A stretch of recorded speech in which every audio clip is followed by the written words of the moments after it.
如今邺城已破南皮，谷安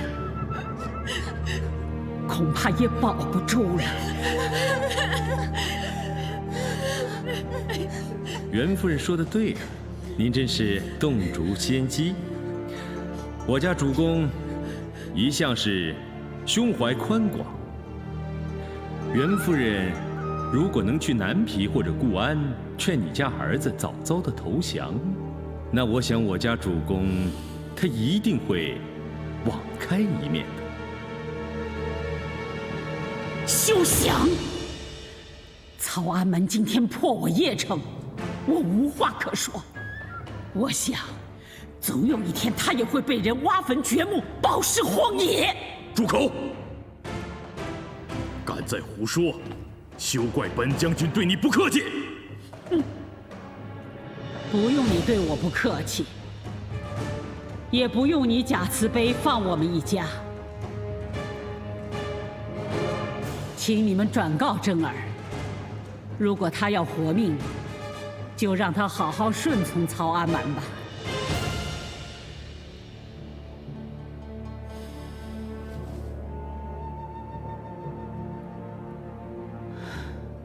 至于我，没脸独自偷生，弃我丈夫而不顾。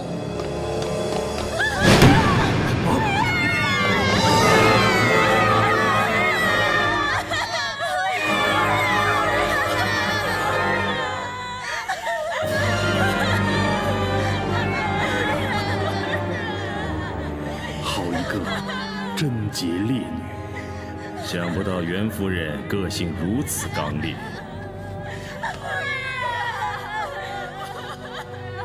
可敬可佩啊！既然如此，许将军，在，你先将这些妇人都带出去，我命人将袁夫人抬至后堂，看主公如何处置。诺。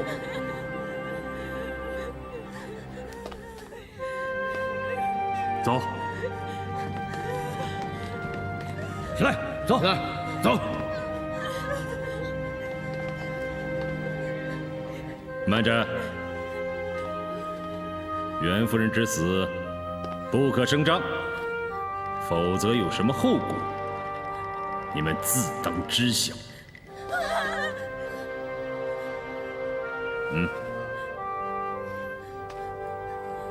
带走。走，快走，走。来人，把袁夫人抬下去，把大厅打扫干净，待我禀告主公以后再做定夺。诺。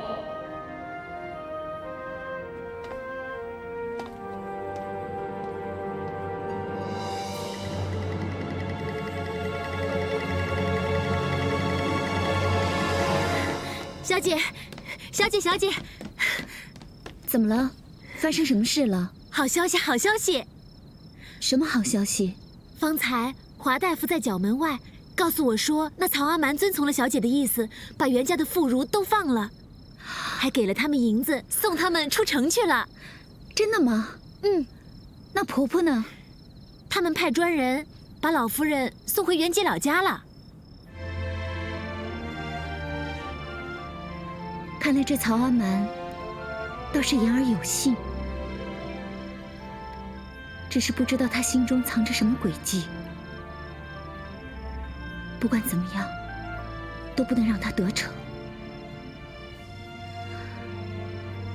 啊，紫嫣，我有点饿了。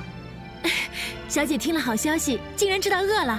好，好，好，我这就去传膳。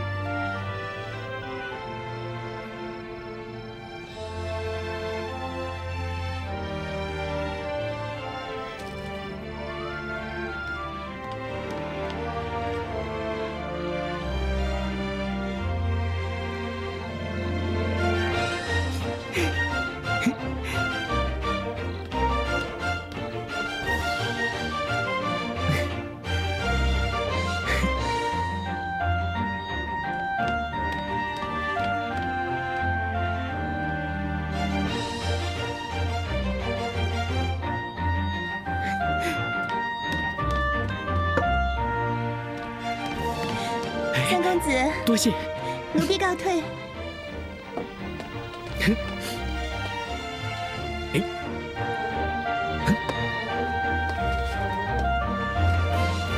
脱胎换骨笑面针，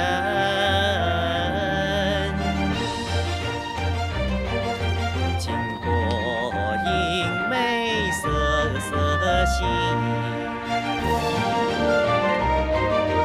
历劫必然洗不尽，定会感谢有心人，有心人。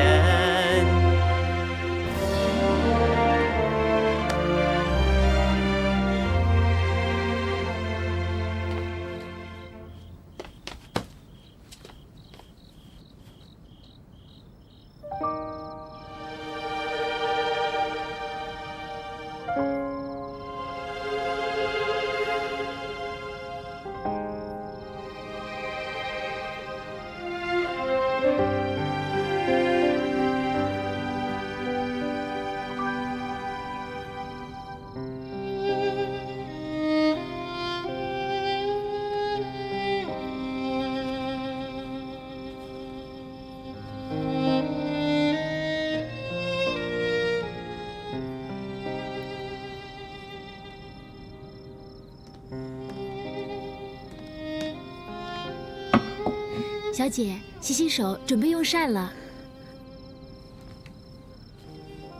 紫嫣，你过来。有什么事，待会儿再说吧。先洗手。坐下。自你跟随我以来，算一算，也有10几年了。你与我相依为命，可如今兵荒马乱，居无定所。小姐，好端端的，怎么又说起这些伤心的事情？眼下曹家的大公子、三公子，他们对我们毫无恶意，反而对小姐的照顾无微不至。小姐，你就别想这么多了。再怎么说，我们也是阶下之囚，命运难卜。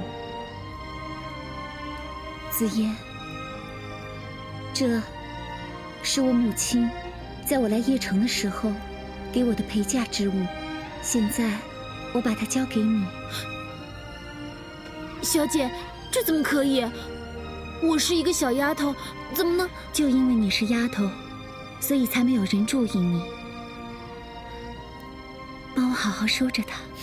小姐，别说了，听我的话，好好收着它，也许将来对你有用。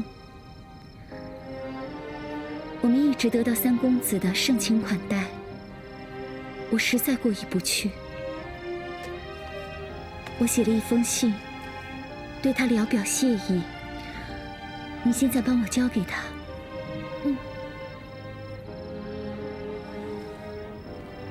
紫嫣，小姐，还有什么事吗？我只是想好好的看看你，你越发的秀丽了。小姐怎么调侃起我来了？小姐才是第一大美女呢。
三公子，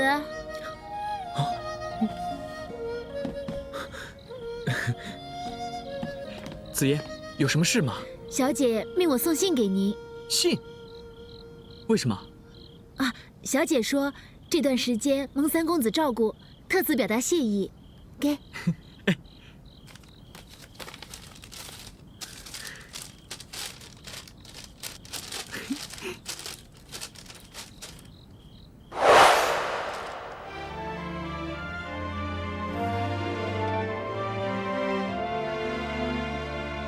公子深情真情意，后代真福记心里。自言求你放他去，祝他阴凉离是非，归故居。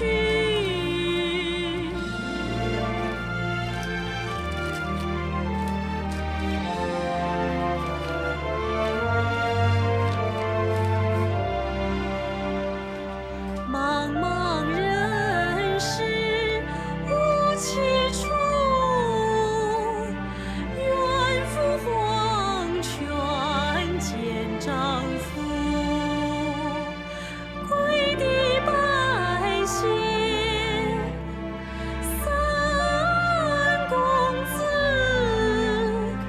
来生犬马报之于当奴仆。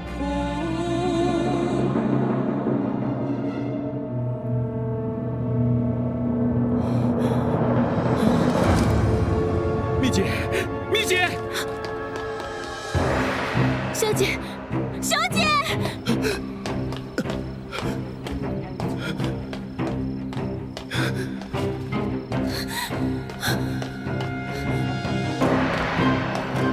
蜜姐，蜜姐，小姐，蜜姐，蜜姐。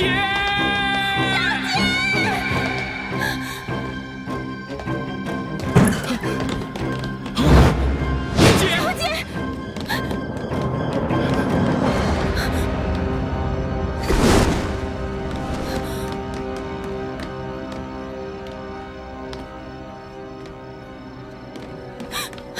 小姐，小姐，你怎么做这种事啊？小姐，你怎么丢下子言一个人？蜜姐，蜜姐，你醒醒啊！你怎么这么傻？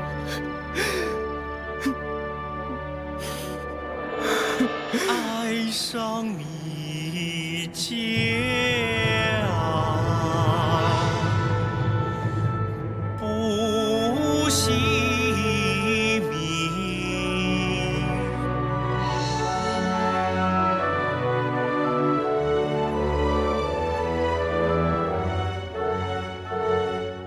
怎会无故来自己？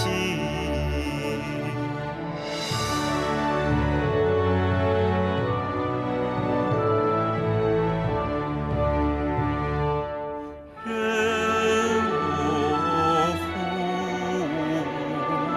呼唤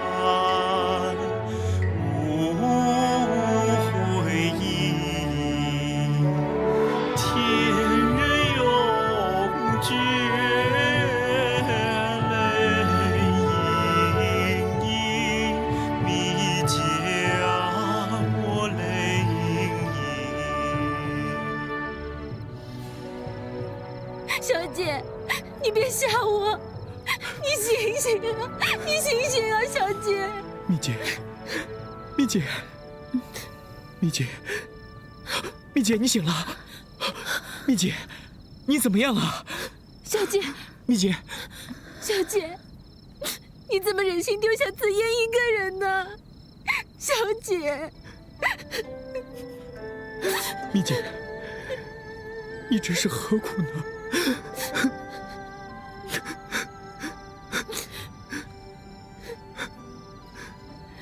三公子，你何必救我？何不成全我呢？不，我不会让你走。如果蜜姐非要走，紫建月陪着蜜姐一同走，绝不让蜜姐一个人孤孤单单的走。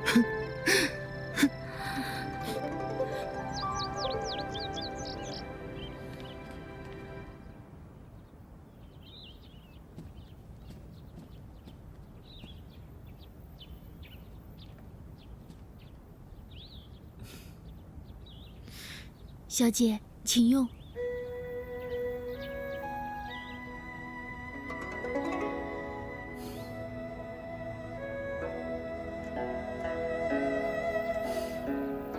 喝吧。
三公子，小姐刚睡着，能吃能睡，我就放心了。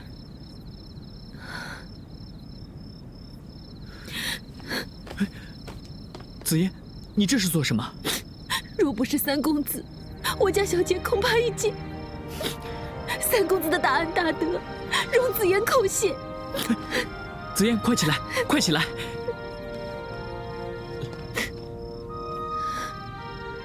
你对蜜姐尽心又尽意，日夜照顾为孝心，应该自荐谢谢你，蜜姐心有你相依。小姐为将紫嫣当婢女，相依相持又何情？一事在心，紫嫣深挂意，只怕冒犯公子你。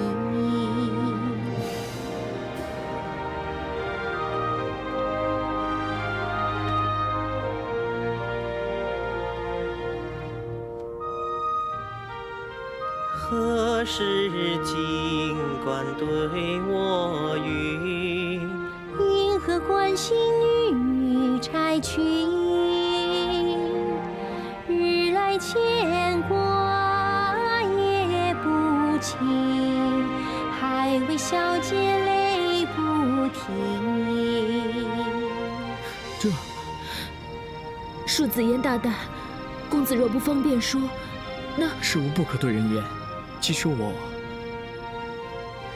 只怕说出难相信，时常梦见一女神，夜晨初会你见面，竟似梦中的佳人。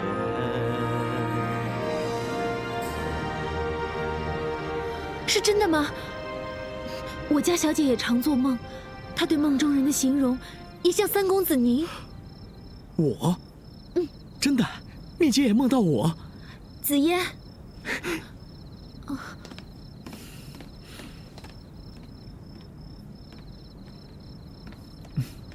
蜜姐，你怎么样了？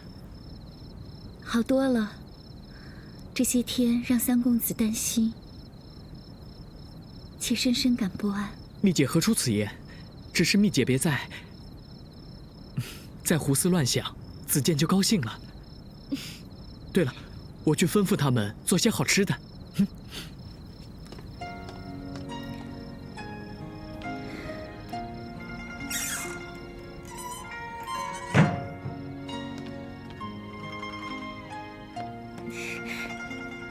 小姐，你看，三公子又送来了参汤。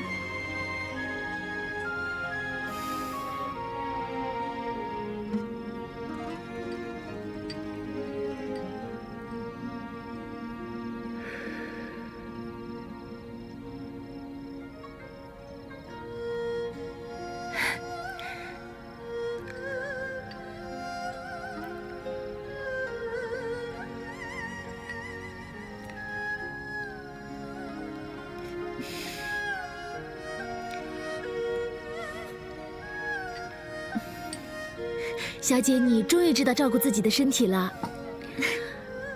我是无法拒绝三公子的好意。哎，小姐，你梦中人是不是三公子？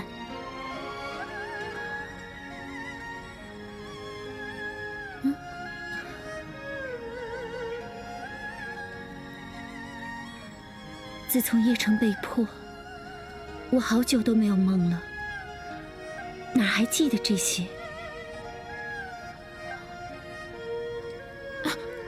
对了，小姐，不知道三公子会不会将小姐的事告诉曹阿瞒？三公子为人谦逊守礼，他绝不会泄露出去的。小姐似乎对三公子很是了解。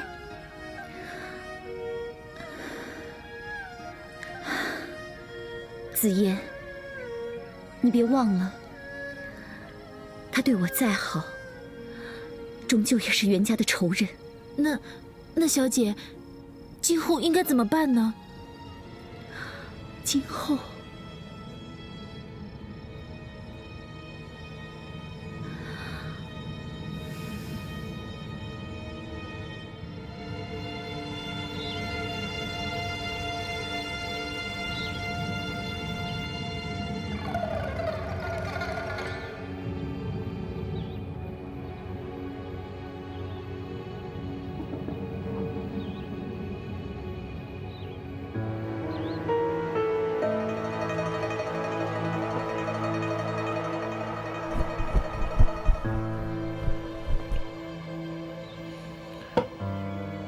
华歆，卑职在。袁夫人安葬妥当否？尊主公命，已将她安葬在南边墓园。那袁绍与我曹某人也算是有交情，他的夫人自当厚葬。对了，陈琳，你安置妥当了吗？回主公，已按照主公之吩咐，将他安顿在听雨轩内，好生休息着呢。好。只是主公胸怀大量，可他至今仍然桀骜不驯，有些时候还会随口骂上两句。依属下之见，对待这种迂腐之徒，还不如把他……贾大人，臣在。你有何看法？回主公，臣以为此人素有才名，又已撰写檄文见长于当今之事。主公若对他不究既往，能够将他收于帐下，既可多得一人才，又可得民心呐。那么是该留着了？臣以为，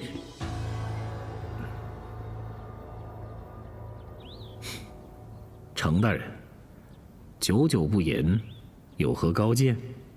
启奏主公，臣不敢自称高见，但臣常听说，人无害虎心，虎有伤人意呀。哦，哼，我倒要看看这只老虎如何伤人。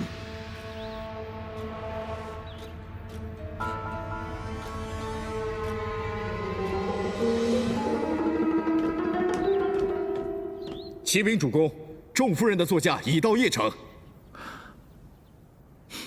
快迎！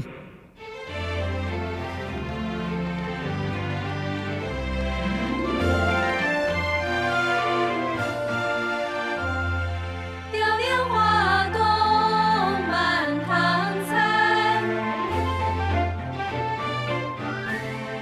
喜气洋洋美眷来，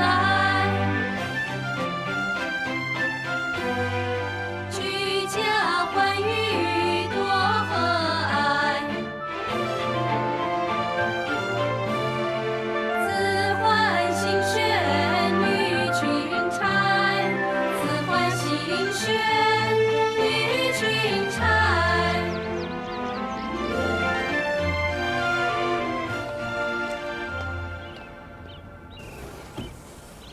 这个小子，来，你们两个，大公子看到三公子了吗？没有。去找找。诺。跑哪儿去了？真是的。大哥，三弟，大哥，母亲呢？还说呢。副帅派人找你去接母亲，到处找不到你，你去哪儿了？我去膳房，吩咐他们做几样东西，帮蜜姐补一补。蜜姐，是甄姑娘。她怎么了？为什么需要补一补？她，没什么，只是染了风寒而已，现在已经好多了。我刚从她那儿离开的。怪不得到处找不到你。大哥，我现在去见母亲，你去看看蜜姐吧。快去吧。哎，那我走了。走吧。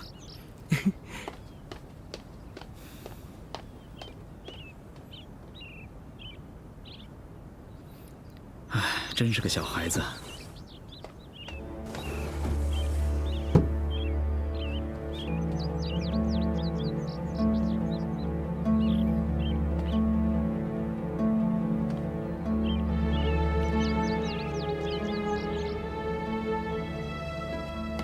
小姐，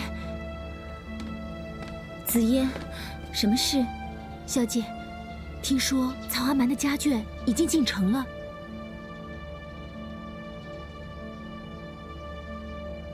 我早就料到，他们会在这2天进城。有什么大惊小怪的？不仅这样，而且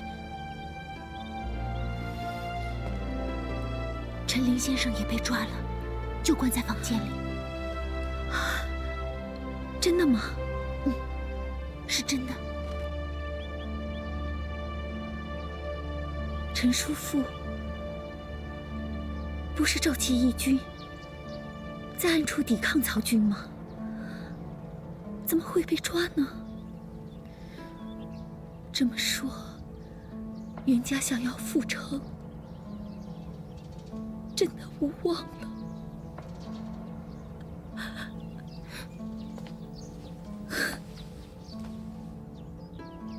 甄姑娘，子桓求见甄姑娘。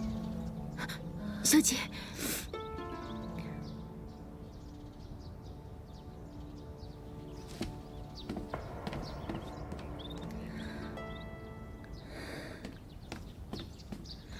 大公子，我家小姐她身体不适。哦，我听说甄姑娘感染风寒，我才特意前来，请开门。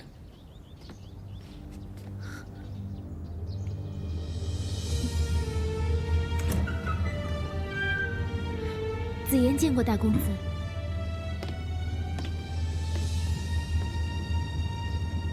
免礼。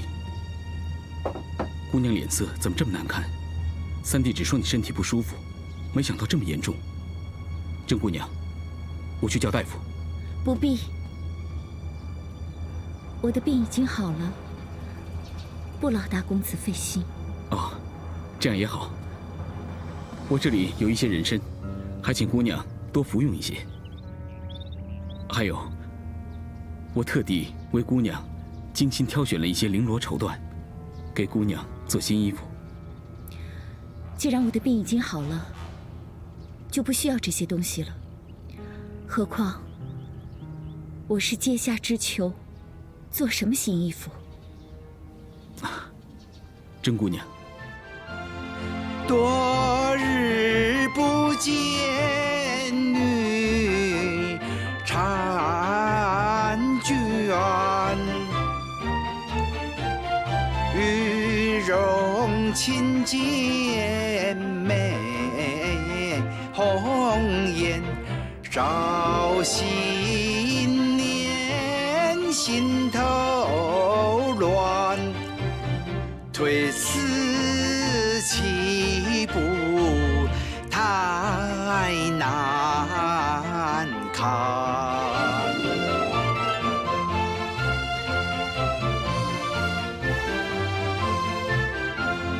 我本愿家的儿媳，怎传敌人的锦衣，强迫接受没道理，勿忘我是愿惜妻。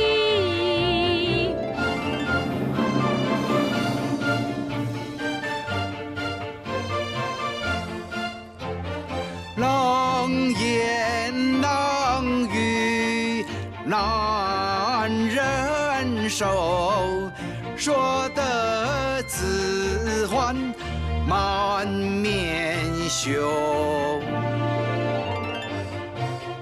满怀热情煞是羞。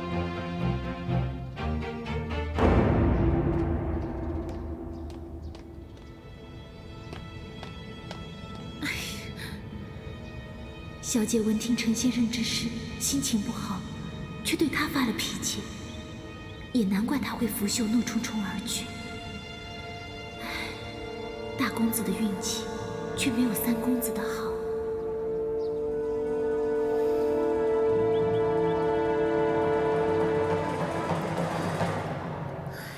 这子建还不来啊？是啊，老爷，怎么这么久还没见到子建？他到底去哪儿了？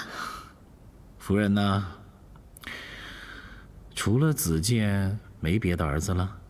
是啊，娘，我也是您的儿子。我说二弟，你就不要吃味了。这一年来，娘在兖州，哪一天不是惦念着三弟呀？娘，娘，子建娘来了，子建，子建，孩儿拜见母亲。快起来，快起来，让娘好好看看你。这一年不见，你好像长高了呀，怎么好像瘦了呢？哪有？娘，倒是您好像瘦了一些。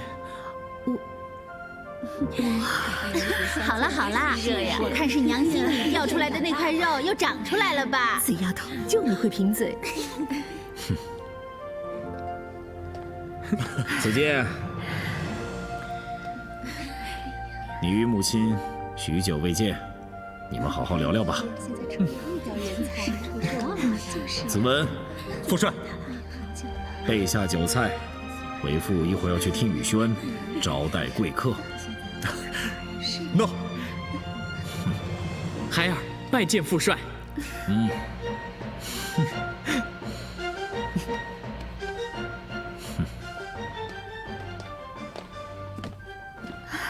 子建，让娘好好看看你。娘，孩儿想你想的好苦啊。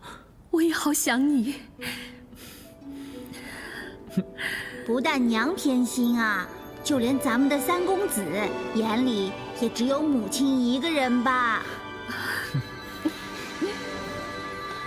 怎么会呢？为弟参见姐姐。哼，没诚意。姐。姐姐疼怜傻小弟，怎不心存感激？因寡一年未相见，更见嫁出臣女峨眉，叫弟弟。你呀，一年不见更会说话了。哎，三公子，那我们呢？我们呢？啊，可不是吗？我们呢？是呀，就是。您看他呀。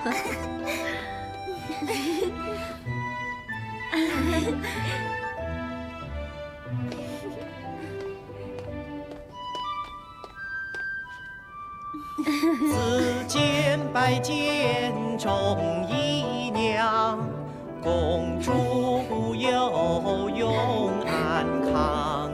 今后也臣常举手，一家欢欣乐悠悠，乐呀悠悠。你们看，这三公子啊，不但长得俊俏，这张小嘴儿也越来越甜了。是啊，甜呢。哎，嘿，五爷，五爷！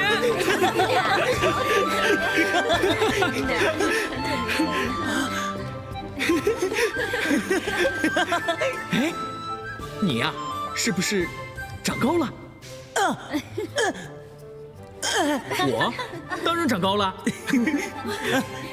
你怎么感觉好像变壮了？有吗？哎，有吗？好，起来。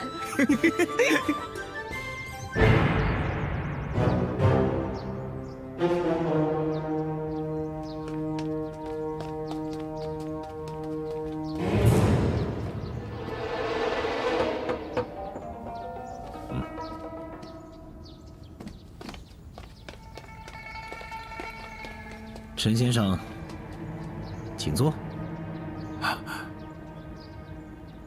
陈某怎么敢跟大将军平起平坐呢？陈先生言重了，不必如此。来，坐。陈琳谢过大将军。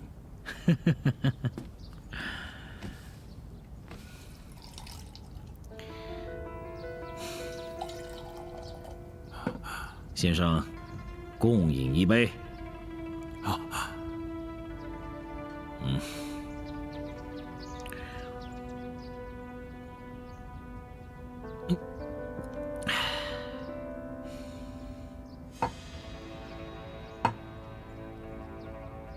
大将军如此之胸怀，真令陈某愧感羞惭呐。唉，想我陈某，昔日奉主公之命，写下了签字檄文，昭告天下，讨伐大将军。未料今日，却落入大将军之手，蒙大将军不杀，还迎以款待。陈某真不敢相信，天底下还有像大将军如此胸怀之人呐！来，先生，事情都过去了，休要再提。只是，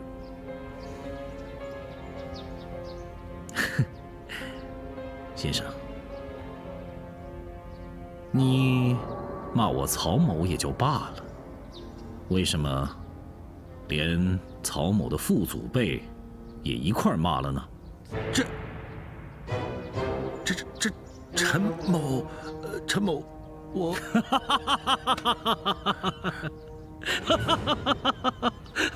玩笑而已，先生无需介意啊。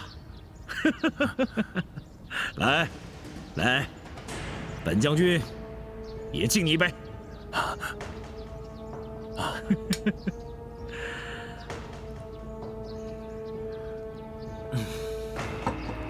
陈某何德何能，劳大将军如此之款待？先生，方才这杯酒，我曹操敬的是先生对袁绍的忠义。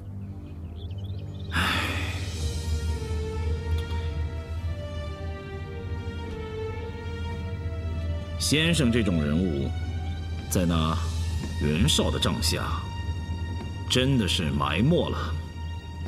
如若在我曹营，真不知道先生要受到多大的重用呢？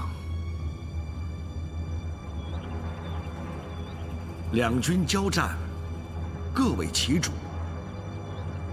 既然我军已败，陈某宁愿做断头之臣，也不做屈膝之徒。可惜呀，陈某无缘效忠于大将军的麾下，实乃是陈某无福啊！哦，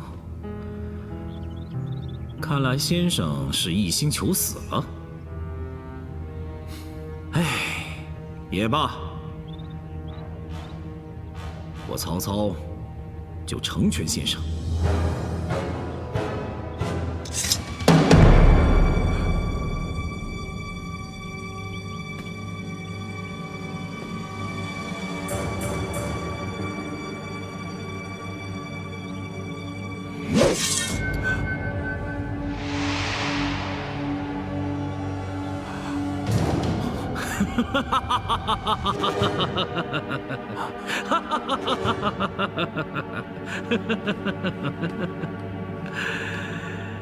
先生，如今你以发代首，已是断头之臣了。想那袁绍，在九泉之下也该了无遗憾。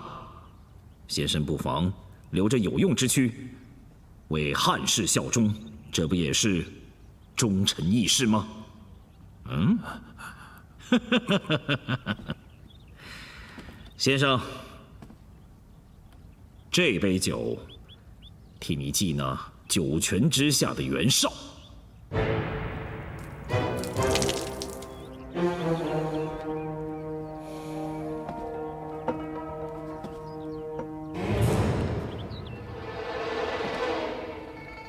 这杯酒就看先生的了。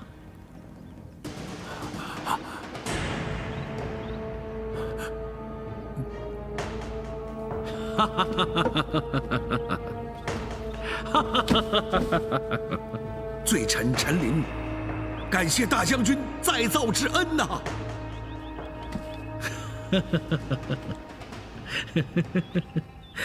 先生请起，先生快快请起。先生，为了表示本将军对先生的敬意，还有一件事情想要劳烦先生去办。不知大将军让罪臣所做何事啊？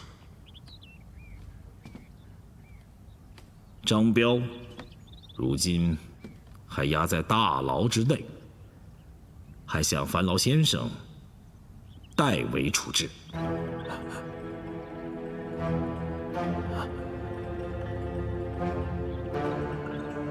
诺。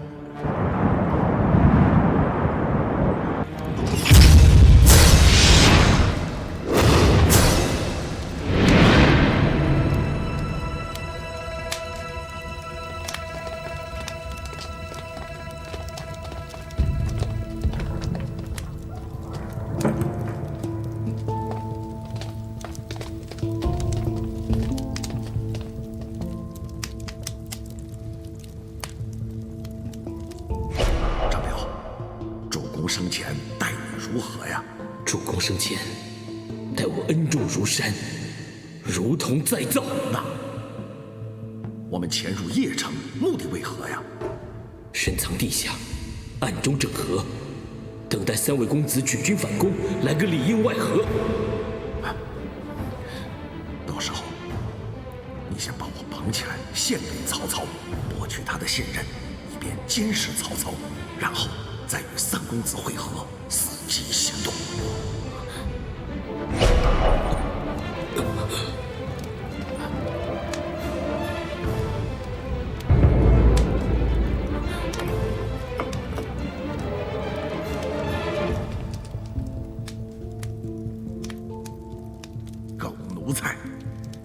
今天的下场。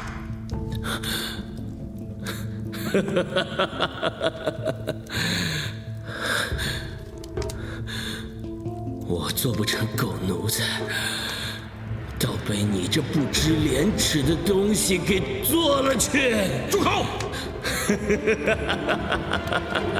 不准笑！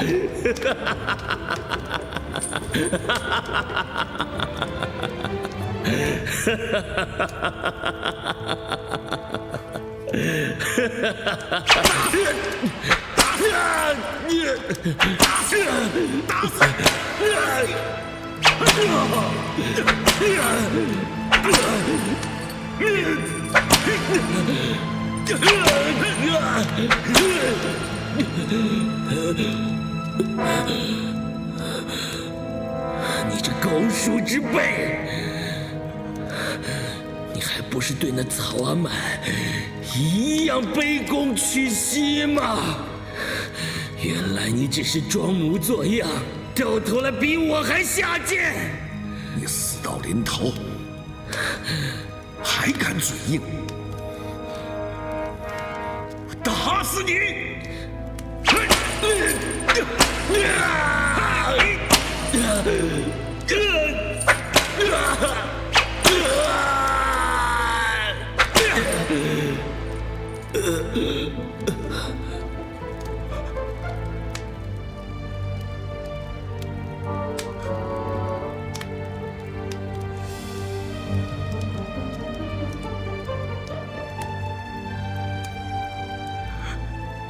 泼水。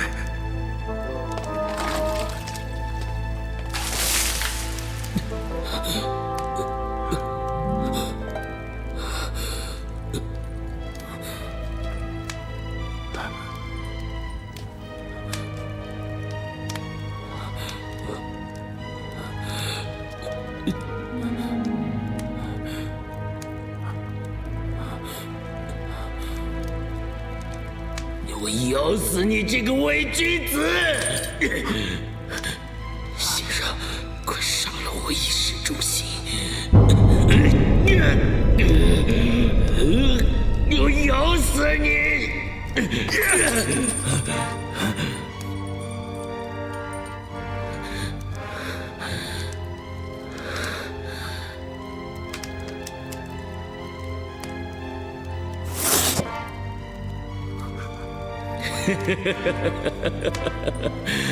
卑鄙无耻之徒，你倒是动手啊！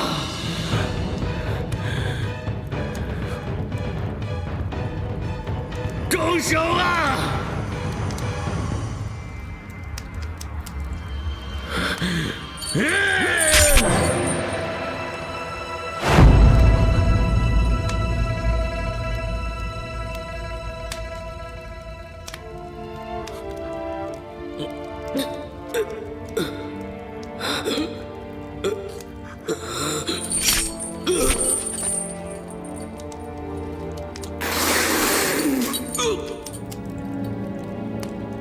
你也会有死的那一天，看你有何颜面去见九泉之下的主公。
慢点。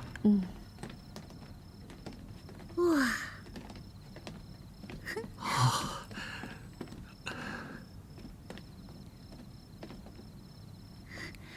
真不错啊！夫人，奴婢整理好了。奴婢告退。大公子，子桓，子桓，大哥，娘叫你呢。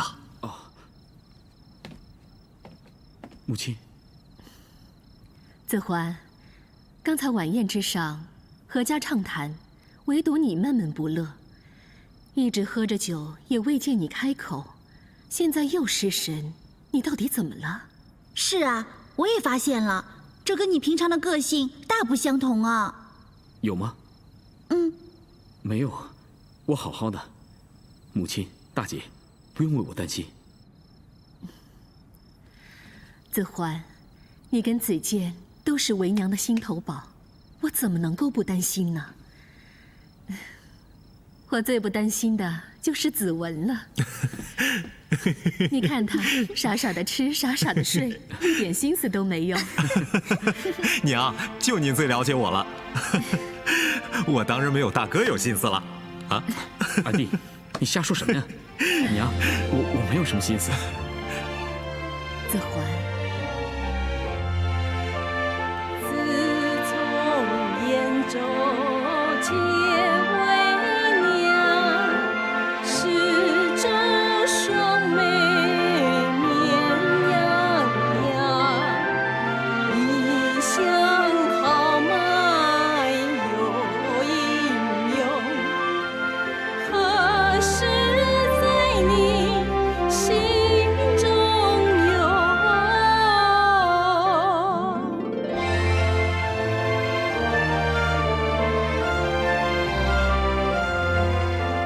心中已爱真姑娘，如何对娘说端详？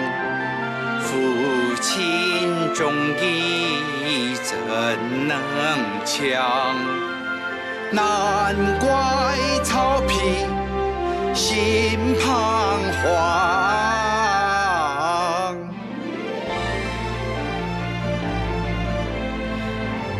去问问。大哥，娘在问你呢。母亲。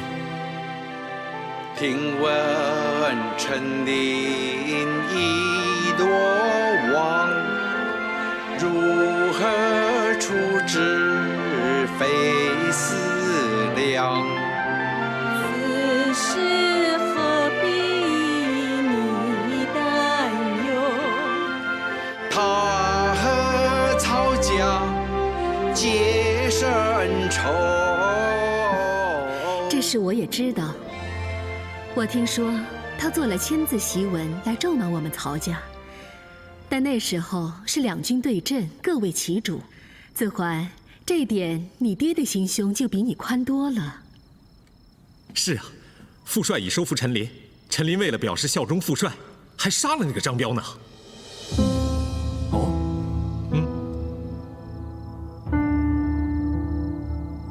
陈琳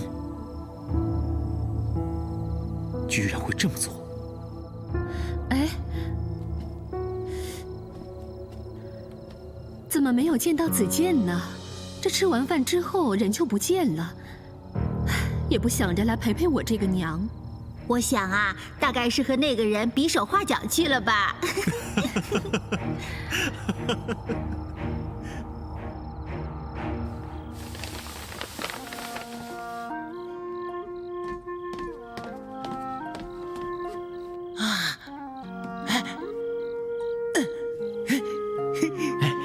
你记不记得当年我在洛神庙拾到古玉珏的那件事？从此我夜夜做梦，梦到梦中那个女神。当时画下这幅女神肖像。我告诉你啊，蜜姐和这个女神长得一模一样。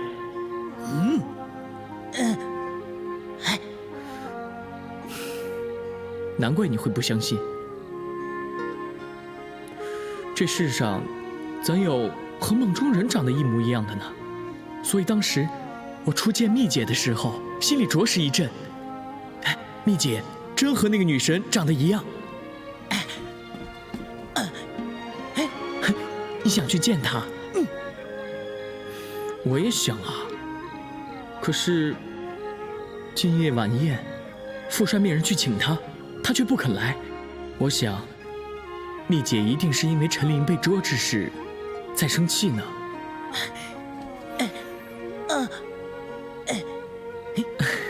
你放心，我一定会带你去见她的。不过，我要先准备一样很特殊的东西。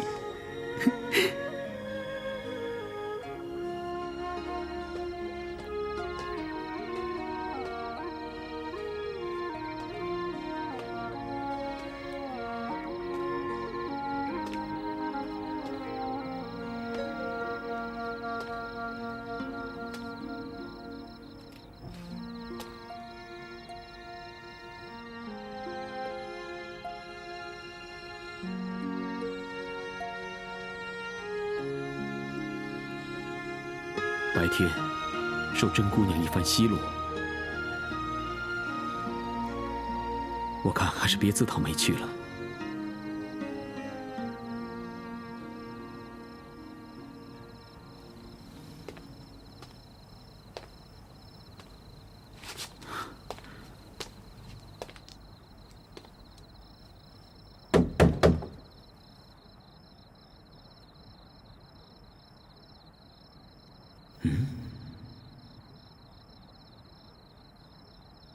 甄姑娘，难道这么早就休息了？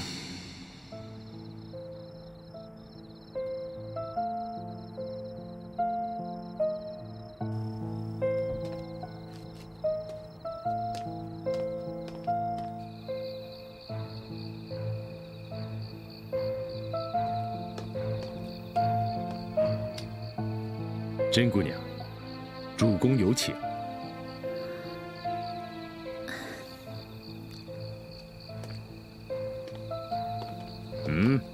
你不能进去。小姐，在这儿等着吧。小姐，请。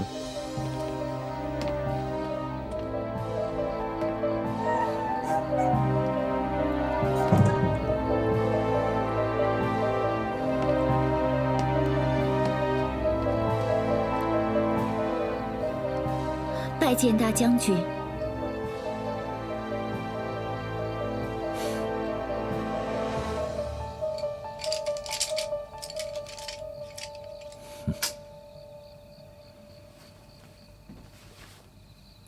起来吧。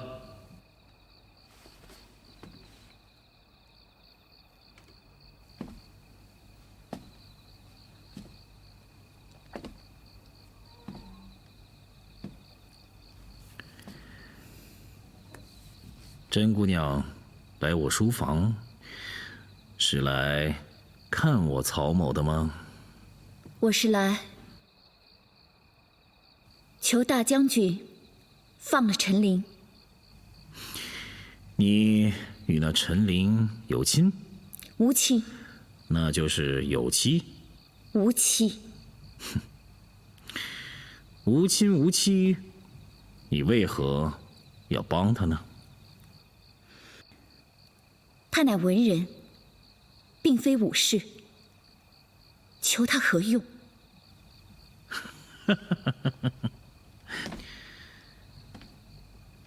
文人，文人之笔，重如千斤，字利如刀剑。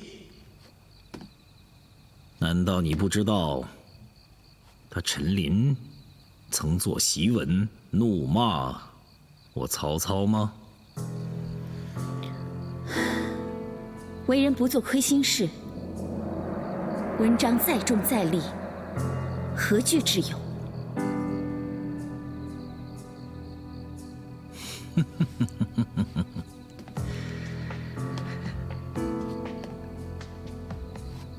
难道你也觉得我曹某人该骂吗？我只是来求大将军放了陈琳。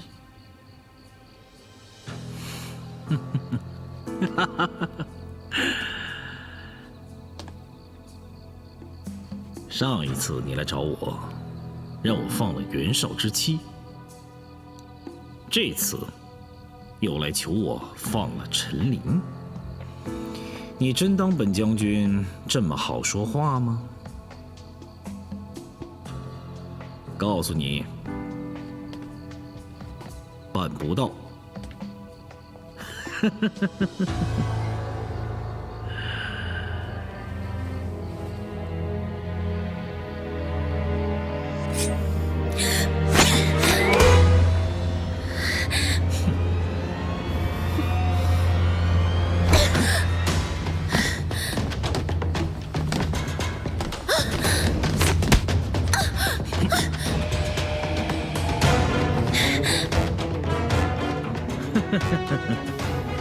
你要知道，行刺大将军，那可是死罪。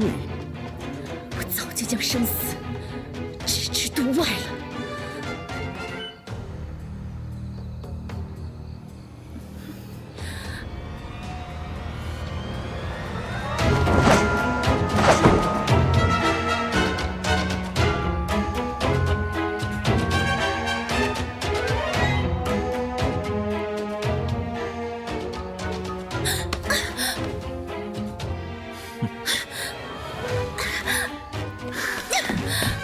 如此如花似玉的角色，我怎么舍得打你？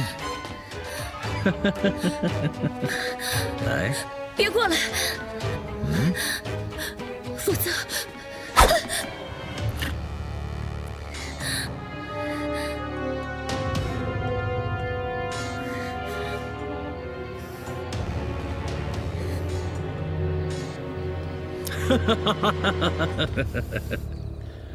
好，有烈性，本将军喜欢。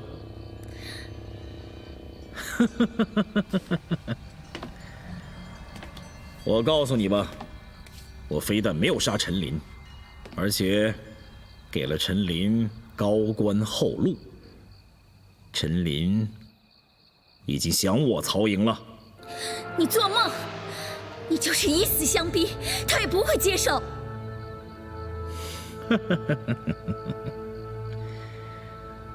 其实本将军一向不喜欢逼人，对你不就是如此吗？好，本将军今天就让你知道，我曹孟德并不像传言说的那样是奸诈之徒。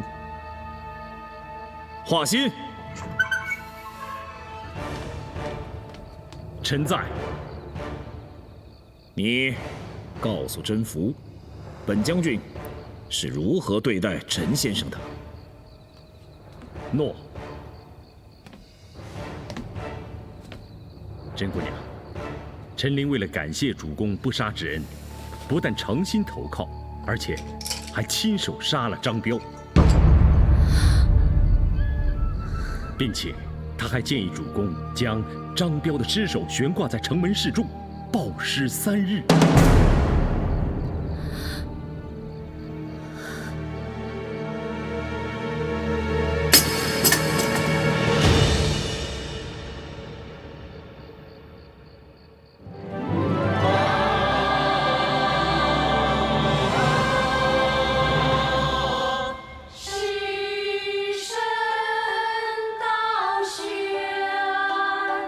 在城门。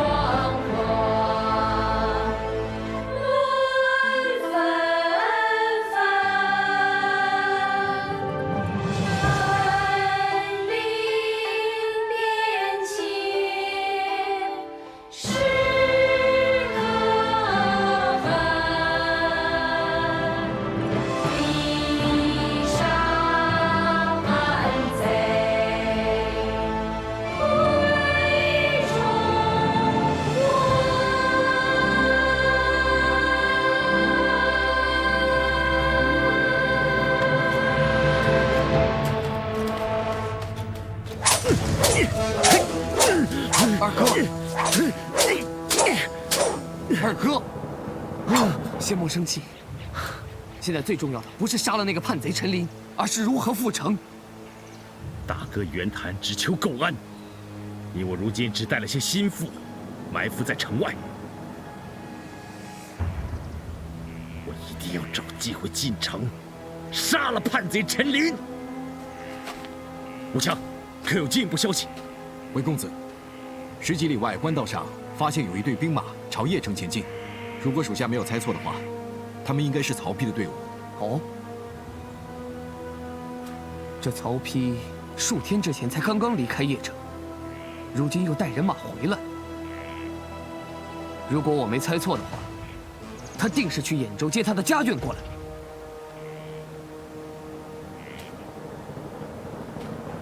那三弟的意思是？那我们不如先去杀他个措手不及，只要劫了他们的家眷，就可以换回我们的母亲了。不行，那曹丕武艺超群，更何况他敢出城进城，所带人马一定众多。就凭我们这些人，简直就是白白送死。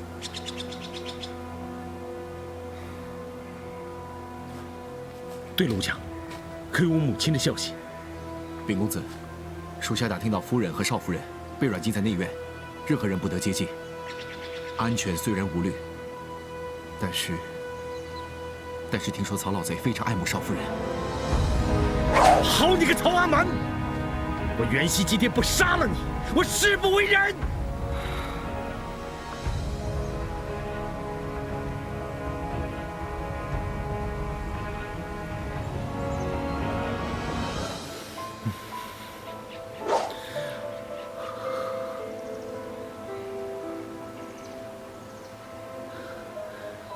也不知道真儿她怎么样了，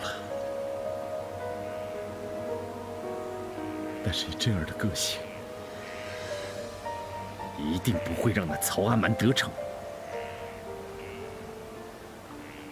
真儿，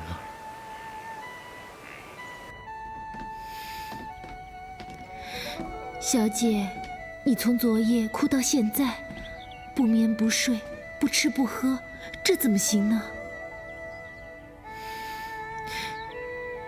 小姐，你看，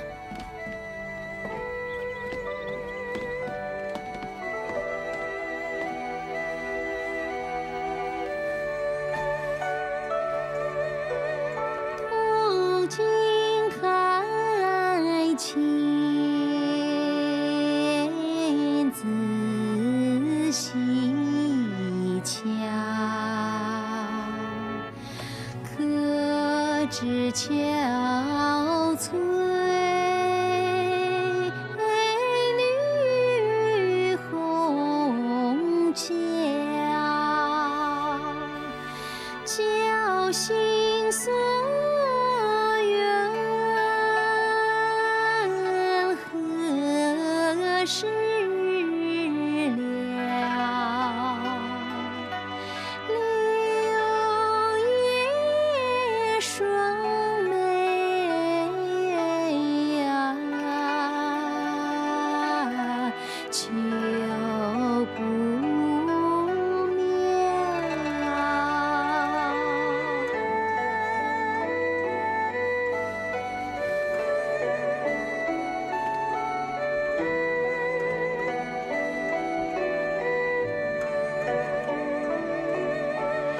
一点希望在陈琳，望他复仇，将贼情。边界投敌，难相信。我要当面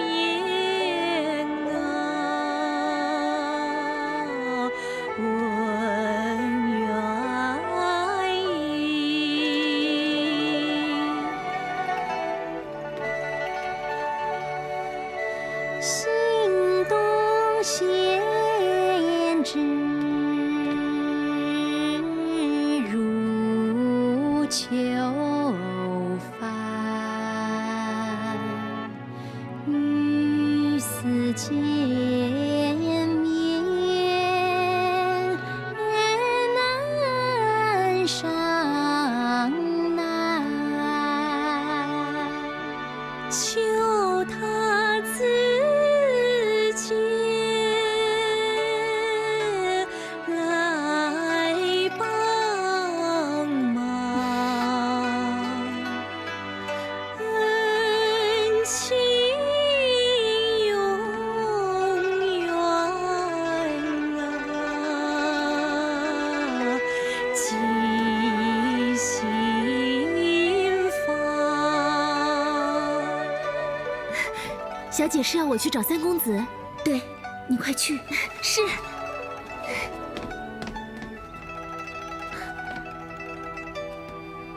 看小姐如今对三公子非常的信任，三公子也确实是一位正人君子。我觉得小姐和三公子真般配，真希望小姐和三公子能……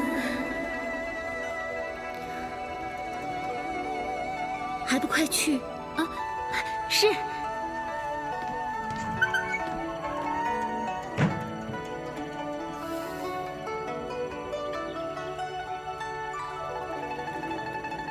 真的，蜜姐找我。是啊，三公子，这件事除了你之外，没有人可以帮忙了。而且在小姐心中，她只相信你一个人。真的？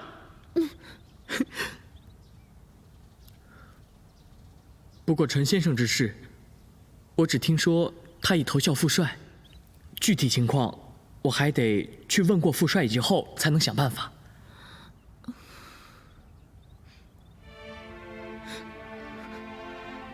三公子，他是……哦，他是我的随从，叫做无言。紫妍姑娘不必害怕，他人很好。你先回去，等我想到了办法，再向蜜姐禀报。啊，多谢公子，紫妍告退。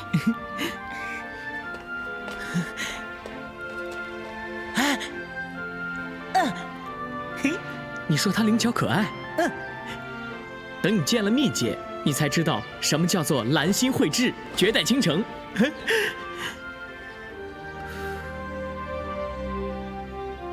不过，我要如何向副帅说起，请副帅同意让蜜姐和陈琳见上一面呢？微臣陈琳叩见主公。来，先生免礼，请起。谢主公。不知主公唤微臣来有何事吩咐呀？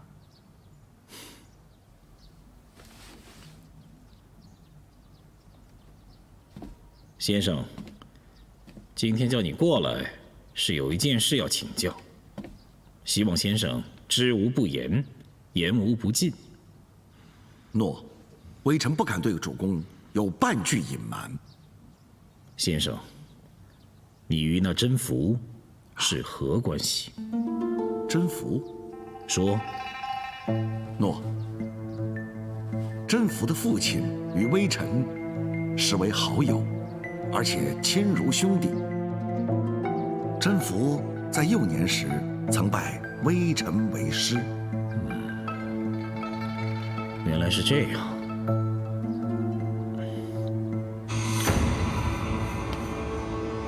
不过那甄宓对先生的弃暗投明，可是颇有微词啊！女人之见，不足奇怪。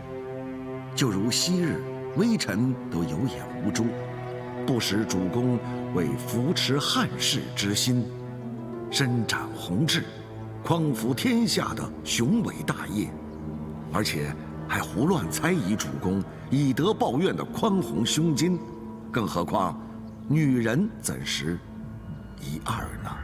说得好！哈哈哈哈哈哈！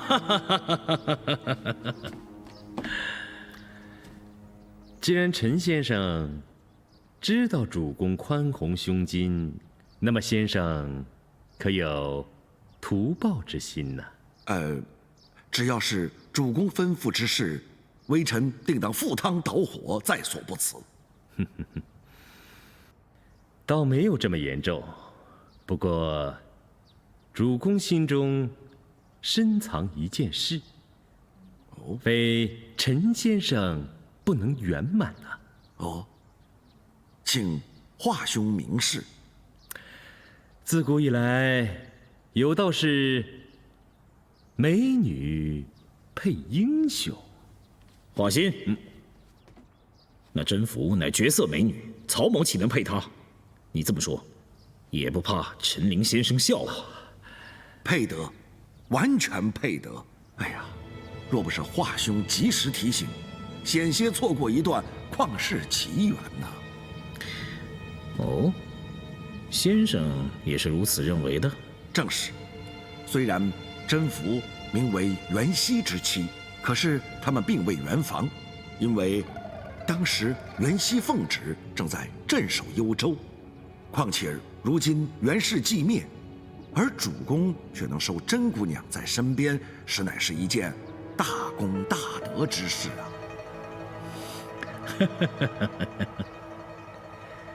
如此说来，我是应该藏娇了。是，主公应该学武帝藏娇之运势，以铜雀台藏真美人呐。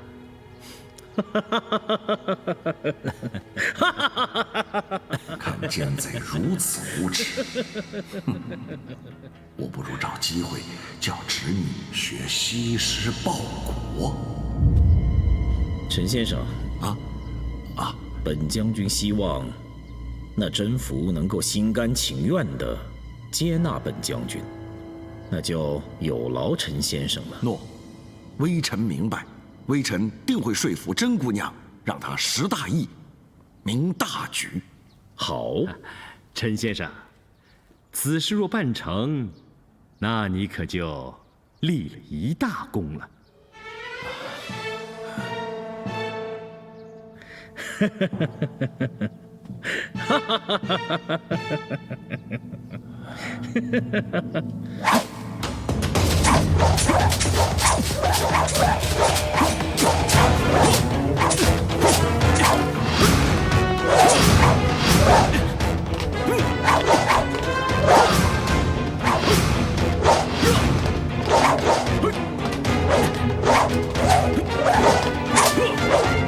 好，好，大哥练得真好。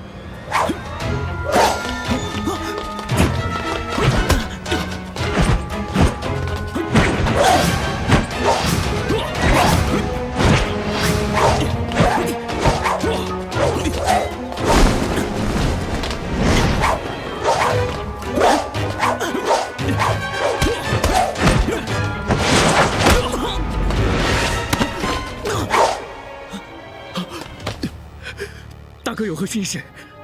尽管对我责骂，请大哥不要伤害无言。你那么紧张干什么？我又没伤害他，我只是想看看他对你够不够忠心。没想到，他连我都敢出手。无言，谁让你对大公子无礼的？还不跪下！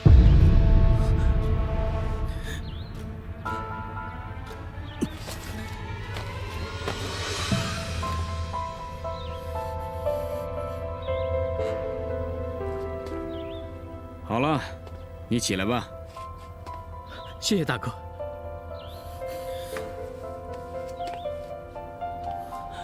无言，大公子没有责怪你，你先下去吧。